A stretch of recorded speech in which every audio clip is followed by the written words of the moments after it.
मशरिक़ वस्ता में इस वक्त सूरत हाल बहुत शदीद और खतरनाक मरहले में दाखिल हो चुकी है। ईरान लगातार इजराइल और अमेरिका के हमलों का जवाब दे रहा है। ऐसे वक्त जब डोनाल्ड ट्रंप की तरफ से कहा गया कि 5 दिन एक तरह से जंग रोकी जाएगी, हमले नहीं किए जाएंगे, और ऐसे में बातचीत का दौर चल रहा है, लेकिन दूसरी तरफ इजराइल लगातार हमले कर रहा है। और अब इजराइल और अमेरिका के हमलों के जवाब में ईरान में भी अपने हमलों में काफी ज्यादा तेजी लाई है। और आप देखिए कि अब मिसाइल और ड्रोन फजाई हमले लगातार किए जा रहे हैं इजराइल की तरफ से। इजराइल, आपको बताते चलें कि इजराइल के हमलों के जवाब में अब ईरान ने भी बड़े पैमाने पर हमले किए हैं।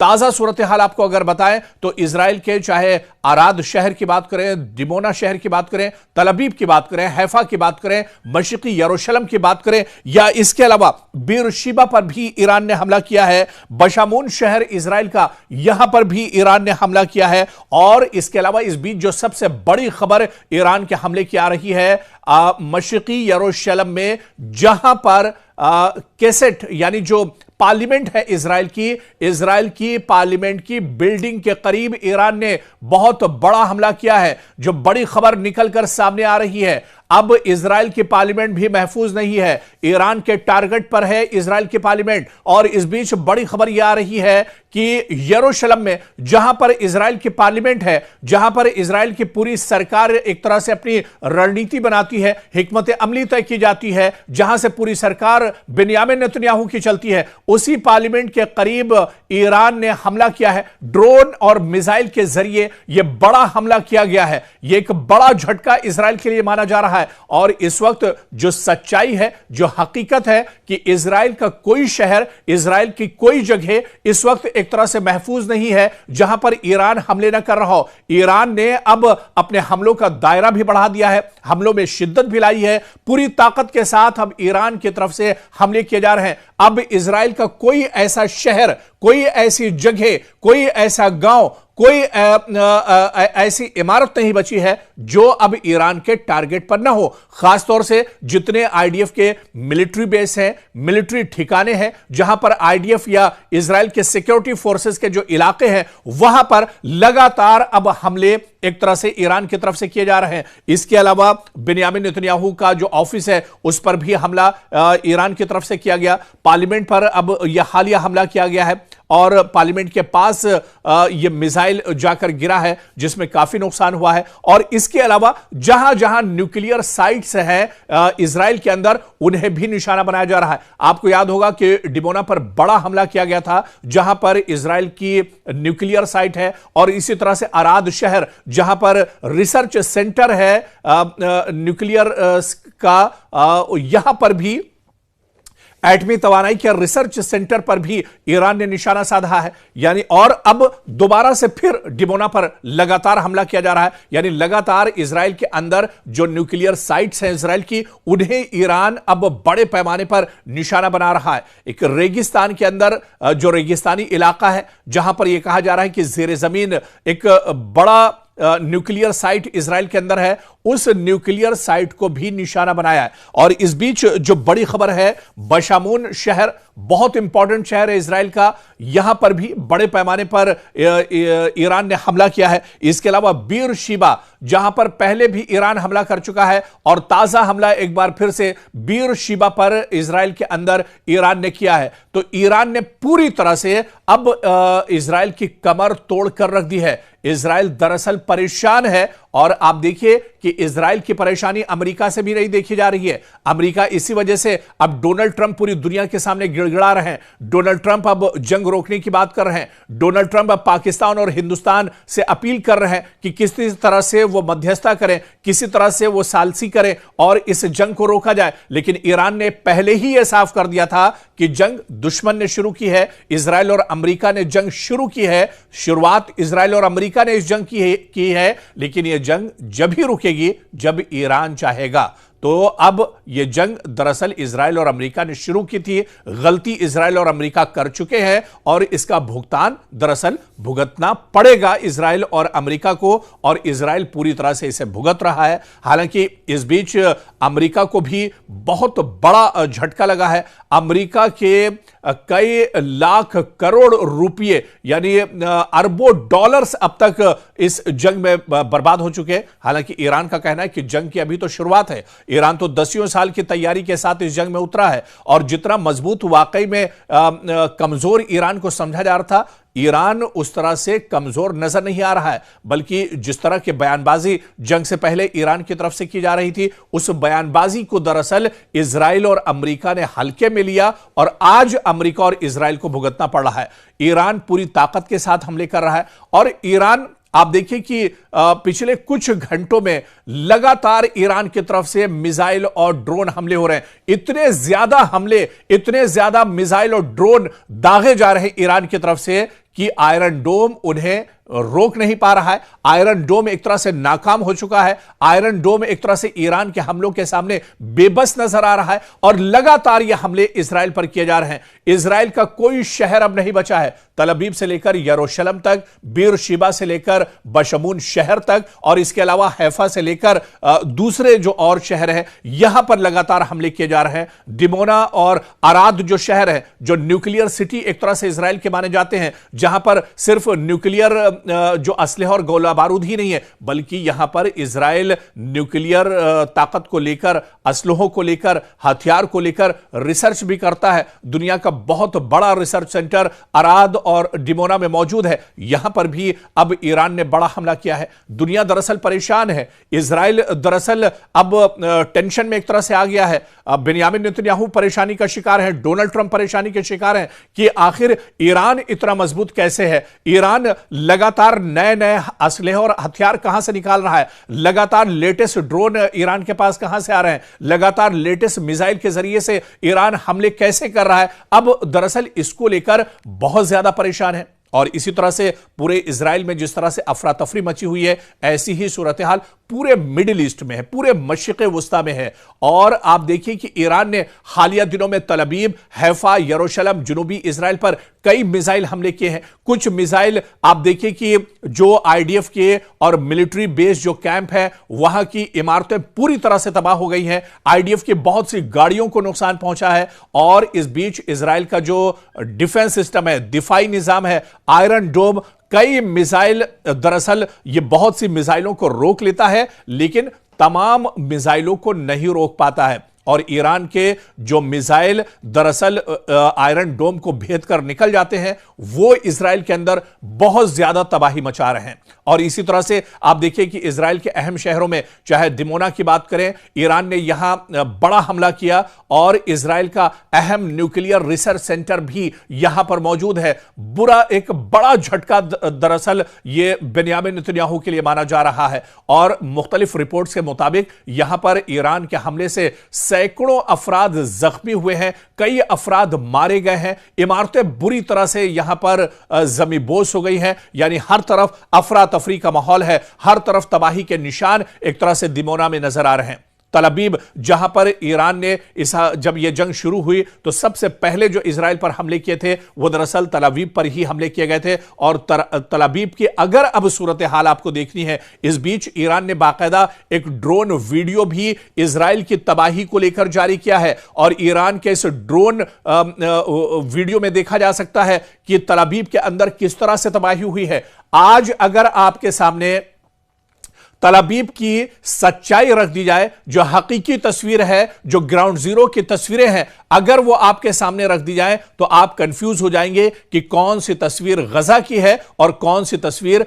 इजराइल के तल अवीव की है। जी हां, तल अवीव अब दूसरा गजा बन रहा है। जितना जुल्म दरअसल इजराइल ने गजा पर किया था, गजा वालों के साथ किया था, जिस तरह से गजा में कत्लेआम किया गया था, उसी तरह से अब कुछ तल अवीव की एक तरह से सूरत हाल है। हालांकि तल अवीव में जानी नुकसान उतने बड़े पैमाने पर नहीं हुआ है, लेकिन तल अवीव के जो ऐश परस्त लोग हैं, जो बहुत आराम के साथ एक तरह से रहते हैं, जिनकी जिंदगी दरअसल बहुत रॉयल मानी जाती है, अब यहां पर लोग सायरन की आवाज सुनकर भागते हुए नजर आते हैं, अपने घर छोड़ते हुए नजर आते हैं। लोगों में एक डर और खौफ है, लोग परेशान हैं कि आखिर यह जंग खत्म कब होगी, या इजराइल ने आखिर बेंयामिन नेतन्याहू ने उन लोगों पर यह जंग कैसे थोप दी है। तो अब तलाबीब में भी बहुत बुरे हालात हैं। पूरे के पूरे इलाके एक तरह से तबाह बर्बाद हो गए हैं, नेस्त नाबूद हो गए हैं। कोई इमारत एक तरह से महफूज नहीं है, बल्कि जो लोग टनल और जेर जमीन पनाह लेते हैं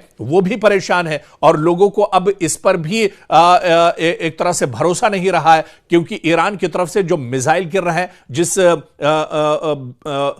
क्लस्टर मिसाइल के जरिए, बैलिस्टिक मिसाइल के जरिए हमला ईरान की तरफ से किया जा रहा है। इस बैलिस्टिक मिसाइल से जो जेर जमीन टनल्स या जो लोग यहां पर रहते हैं वो भी अब एक तरह से महफूज नहीं है। तो ईरान के मिसाइल लगातार टारगेट कर रहे हैं तल अवीव पर, और ताजा हमले में आप देखिए कई लोग मारे गए हैं, बहुत से लोग, सैकड़ों लोग जख्मी हुए हैं, काफी इमारतों और गाड़ियों को भी नुकसान पहुंचा है। और इसी तरह से पहले भी जो हमले होते रहे इसमें भी काफी लोग मारे जाते रहे। देखिए, जो असल तस्वीर है वो तो दुनिया के सामने इजराइल की तरफ से नहीं आती है। मगरबी मीडिया भी दरअसल इसे छुपाने की कोशिश करता है, लेकिन सोशल मीडिया का दौर है। और खुद आप देखिए कि जो बयान इजराइल के हेल्थ मिनिस्टर का आया, वजीर सेहत का जो बयान इजराइल की तरफ से आया है, उन्होंने खुद माना है कि तकरीबन 15,000 लोग अभी तक, इजराइल के 15,000 यहूदी, जिसमें आईडीएफ के जवान भी शामिल हैं, जिसमें बड़ी तादाद एक तरह से इजराइल के सिक्योरिटी फोर्सेस के जवानों की है, तकरीबन 15,000 से ज्यादा लोग एक तरह से जख्मी हो चुके हैं। और अब आप इसे खुद मानिए, आप छोड़ दीजिए कोई न्यूज, आप छोड़ दीजिए कोई खबर, जब 15,000 इजराइल के वजीर सेहत मानते हैं कि जख्मी हुए हैं, तो मरने वालों की तादाद अब आप खुद निकाल लीजिए। मरने वालों की तादाद सैकड़ों से ज्यादा इजराइल के अंदर है। यहूदी परेशान हैं, दरबदर भटक रहे हैं, अपनी जान बचाने के लिए भाग रहे हैं। लगातार एयरपोर्ट्स पर लोग नजर आ रहे हैं। लेकिन आप देखिए कि इससे पहले ईरान ने जो हमला किया है, बिन गोरियन एयरपोर्ट पूरी तरह से तल अवीव में तबाह बर्बाद हो गया है। बिन गोरियन एयरपोर्ट का नामो निशान एक तरह से ईरान ने खत्म कर दिया है, और पूरे इजराइल में हाहाकार मचा हुआ है। हैफा शहर जो बहुत इंपॉर्टेंट माना जाता है, जहां पर इजराइल की रिफाइनरी है, यहां पर भी लगातार ईरान की तरफ से हमले किए जा रहे हैं। हैफा में ऑयल रिफाइनरी और सनती इलाकों को ईरान ने निशाना बनाया है। बहुत बड़े पैमाने पर यहां पर इंफ्रास्ट्रक्चर और तेल की जो तंसीबात है उनको निशाना बनाया गया है। बड़े पैमाने पर यहां पर जानी नुकसान भी एक तरह से हुआ है। तो हैफा इजराइल का बहुत इंपॉर्टेंट शहर माना जाता है, जिसे सनती शहर भी कहा जा सकता है, कारोबारी शहर है। यहां पर भी ईरान ने बड़े पैमाने पर अभी तक एक तरह से हमले किए हैं। यरूशलेम की अगर बात कर लें तो बराह रास्त बड़े धमाके यहां पर हुए हैं। यरूशलेम से जो बड़ी खबर आ रही है कि कैसेट, जो कि पार्लियामेंट है इजराइल की, यहां पर भी यरूशलेम में इजराइल के पार्लियामेंट के करीब ईरान का मिसाइल आकर गिरा है और काफी ज्यादा नुकसान यहां पर हुआ है। और इससे पहले भी लगातार यरूशलेम को ईरान टारगेट करता रहा है, जहां मिसाइल के जरिए से, ड्रोन के जरिए से यहां पर लगातार हमले होते रहे। बहुत से लोग यहां पर भी जख्मी हुए हैं, कई लोग यहां पर मारे गए हैं।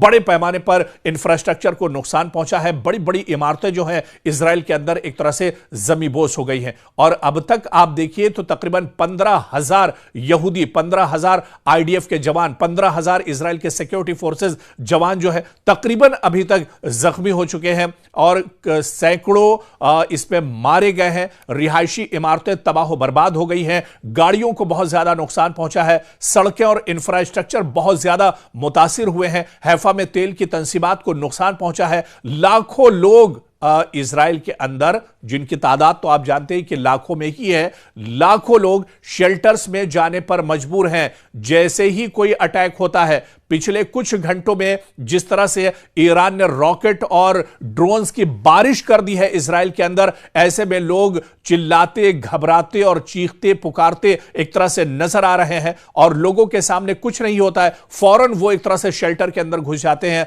और शेल्टर के अंदर ही पूरी पूरी रात, पूरा पूरा दिन इजराइल के लोगों का एक तरह से गुजरता है। तो लगातार हमले ईरान की तरफ से किए जा रहे हैं। हालांकि जो दूसरी तस्वीर और जो सच्चाई इस जंग की है कि इस जंग में ईरान का बहुत बड़े पैमाने पर नुकसान हो रहा है। आप देखिए कि अभी तक कई बड़े लीडर, चाहे ईरान के supreme leader Ayatollah Ali Khamenei की शहादत हो, अली लारिजानी की शहादत हो, या इसी तरह से ईरान के सुप्रीम लीडर अली लारिजानी साहब शहीद के जो करीबी थे, उनके जो घर वाले थे, उनके साथ जो बड़े अफसरान थे, उनकी काबीना में जो शामिल लीडरान थे, वो सब के सब एक तरह से इसमें शहीद हो गए। और इसके अलावा आम लोगों को भी इजराइल और अमेरिका टारगेट कर रहा है।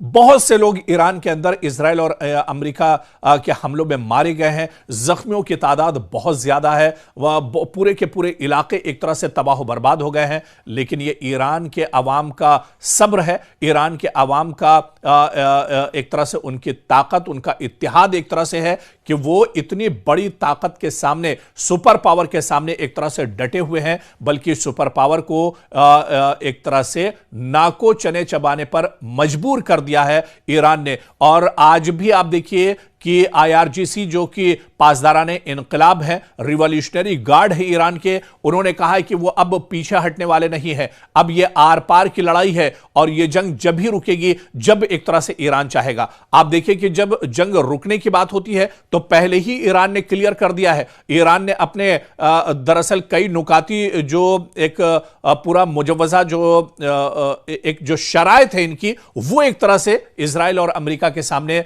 ईरान ने रख दी है और कहा कि अगर अमेरिका और इजराइल इन शर्तों को मानते हैं, डोनाल्ड ट्रंप अगर ईरान की शर्तों पर राजी होते हैं, तब तो यह जंग रुक सकती है, वरना यह जंग चलती रहेगी। और शराइत भी देखिए क्या है कि अभी तक की इस जंग में, जो जंग ईरान के ऊपर थोपी गई है इजराइल और अमेरिका की तरफ से, इस जंग में जो नुकसान ईरान का हुआ है उसका पूरा का पूरा हर्जाना दिया जाए। दोबारा से यह मानकर चला जाए कि इस तरह की जंग ईरान पर नहीं थोपी जाएगी, पूरा इलाका जंग से महफूज रहेगा। यह दूसरी बड़ी शर्त है। और इसके अलावा यह कहा गया है कि पूरी तरह से एक तरह से जमानत दी जाए कि इस इलाके में अब मशरिक़ वुस्ता में इस तरह की जंग नहीं छेड़ी जाएगी।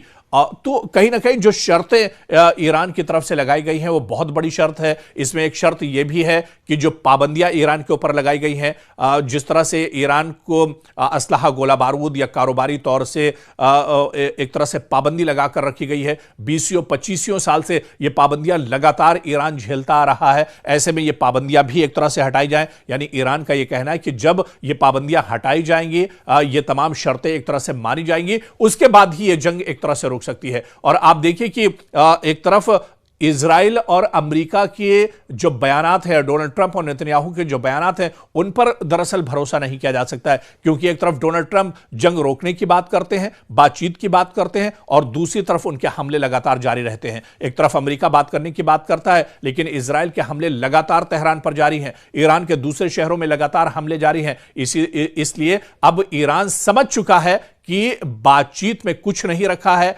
बातचीत दरअसल ये बातचीत का फायदा उठाते हैं। और जिस वक्त फरवरी के आखिर में यह जंग शुरू हुई, उस वक्त भी आप देखिए कि इजराइल, अमेरिका और ईरान के दरमियान बातचीत चल रही थी। कई मुल्क दरअसल चाहते थे कि मशरिक़ वुस्ता में जंग न छिड़े और बातचीत से मसला हल हो जाए, लेकिन एक तरफ बातचीत चल रही थी और दूसरी तरफ अमेरिका और इजराइल ने मुश्तरका तौर पर तेहरान पर हमला कर दिया था। तो ऐसे में अब तेहरान, ईरान ये समझ चुके हैं कि बातचीत दरअसल एक बहाना है और अब बातचीत से इसमें कुछ नहीं होने वाला है। अगर इसी तरह से बातचीत होती रहेगी तो अमेरिका और इजराइल इसी तरह से नापाक हमले ईरान पर करते रहेंगे। इसी वजह से अब आईआरजीसी की बात करें, रिवॉल्यूशनरी गार्ड्स की बात करें, ईरान की लीडरशिप की बात करें, जो लगातार एक तरह से खत्म हो रही है, लेकिन फिर भी ईरान इस जंग में एक तरह से डटा हुआ है। एक लीडर को शहीद किया जाता है, दूसरा लीडर खड़ा हो जाता है, एक कमांडर को शहीद किया जाता है,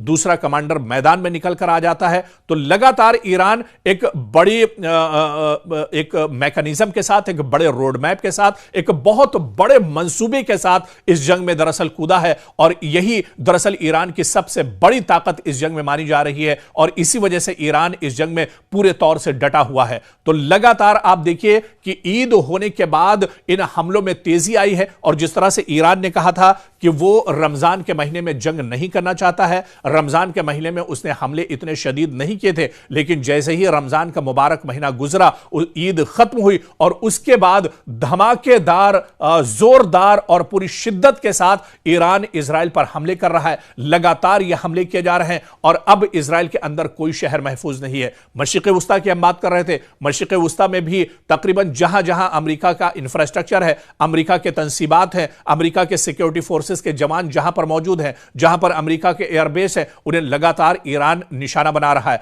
अभी अभी जो बड़ी खबर सऊदी अरब से आ रही है, सऊदी अरब ने फिर दावा किया है कि ईरान के कई ड्रोन हमलों को इंटरसेप्ट किया गया है और उसे दरअसल बचा लिया गया है, यानी इन ड्रोन को गिरने से या फटने से या धमाका होने से पहले ही एक तरह से तबाह कर दिया है। यानी सऊदी अरब के अंदर रियाद में खासतौर से जहां जहां पर अमेरिका के एयरबेस हैं, अमेरिका के सिक्योरिटी फोर्सेस के जवान हैं, वहां पे निशाना बनाया जा रहा है। इसी तरह से इराक के अंदर बगदाद में जहां पर सबसे बड़ा जो सिफारती अमला है, सबसे बड़ी जो मशरिक़ वस्ता में एम्बेसी है, वो दरअसल बगदाद में है, जो बताया जाता है कि एक पूरा शहर दरअसल अमेरिका ने यहां पर बसा कर रखा है अपनी एम्बेसी में। उस एम्बेसी को लगातार निशाना बनाया जा रहा है। इसके अलावा अब कतर में हमले दरअसल रुके हैं। कतर में ईरान हमले नहीं कर रहा है क्योंकि कतर की गवर्नमेंट से कुछ ईरान की शायद डील हुई है, इस वजह से अब यहां पर हमले नहीं हो रहे। लेकिन ईरान ने यह साफ कर दिया है कि मशरिक़ वस्ता में जहां जहां अमेरिका का इंफ्रास्ट्रक्चर है, उसे तबाह बर्बाद करने के बाद ही वह हमले एक तरह से रोकेगा। और मशरिक़ वस्ता में अब आप देख लीजिए, मिडिल ईस्ट में जहां जहां अमेरिका के एयरबेस थे, वो तकरीबन एयरबेस अब खत्म हो चुके हैं। इसके बाद आप अबना हुर्मुज़ पर आ जाइए। अबना हुर्मुज़ को लेकर डोनाल्ड ट्रंप कह रहे हैं कि अबना हुर्मुज़ को फौरन ईरान को खोलना चाहिए। दूसरी तरफ ईरान का कहना है कि हमने अबना हुर्मुज़ बंद कहां किया है, अबना हुर्मुज़ खुला हुआ है, लेकिन सिर्फ हमारे दुश्मनों के लिए बंद है। यानी इजराइल और अमेरिका या इनके जो साथी हैं, इनके जो अलायंस ममालिक हैं, उनके लिए दरअसल अबना हुर्मुज़ बंद है, बल्कि पूरी दुनिया के लिए अबना हुर्मुज़ खुला हुआ है। भारत चाहे तो अपने तेल कंटेनर अबना हुर्मुज़ से ला सकता है, पाकिस्तान ला सकता है, दूसरे और जो ममालिक हैं वो एक तरह से ला सकते हैं, लेकिन सिर्फ दुश्मन के लिए यानी इजराइल और अमेरिका के लिए और उनके जो साथी ममालिक हैं, उनके लिए अबना हुर्मुज़ पर एक तरह से ईरान ने पाबंदी लगाई है। और ईरान ने कहा है कि वो अपने कदम पीछे हटाने वाला नहीं है, बल्कि ईरान ने अब एक तरह से टोल प्लाजा बना दिया है पूरे अबना हुर्मुज़ को। यानी अबना हुर्मुज़ से गुजरना है तो टोल टैक्स आप दीजिए, आप उसकी अदायगी कीजिए, पैसे दीजिए और उसके बाद आप यहां से गुजर जाइए। लेकिन सबसे बड़ा जो दर्द-ए-सर अबना हुर्मुज़ पर बना हुआ है, वो दरअसल अमेरिका के लिए है, वो इजराइल के लिए है और पूरी दुनिया में कहीं ना कहीं ऑयल एंड गैस और एनर्जी को लेकर हाहाकार मचा हुआ है। खुद हिंदुस्तान के वज़ीर आज़म नरेंद्र मोदी ने राज्यसभा में बोलते हुए कहा कि अगर यह जंग और दिन जारी रहती है तो आने वाले दिनों में हालात और ज्यादा बिगड़ेंगे। आने वाले दिनों में एनर्जी और गैस और तेल की जो किल्लत एक तरह से पैदा हो सकती है और डोनाल्ड ट्रंप इसे बहुत अच्छे से समझ रहे हैं। अमेरिका में भी गैस और ऑयल और पेट्रोलियम की कमी हो रही है। एक तरह से इजराइल भी कहीं ना कहीं परेशान है। इजराइल के हैफा में जो रिफाइनरी है उसे एक तरह से ईरान ने नाकारा बना दिया है। तो कुल मिलाकर जो सूरत हाल है वो बहुत भयानक, बहुत खतरनाक सूरत हाल एक तरह से है और ईरान भरपूर तरीके से हमले कर रहा है। दुश्मन ने सोचा नहीं था कि ईरान इतनी मजबूती के साथ हमले करेगा और अब इस जंग में बुरी तरह से इजराइल और अमेरिका फंस चुके हैं और इन्हें निकलने का रास्ता इस जंग से नहीं मिल पा रहा है।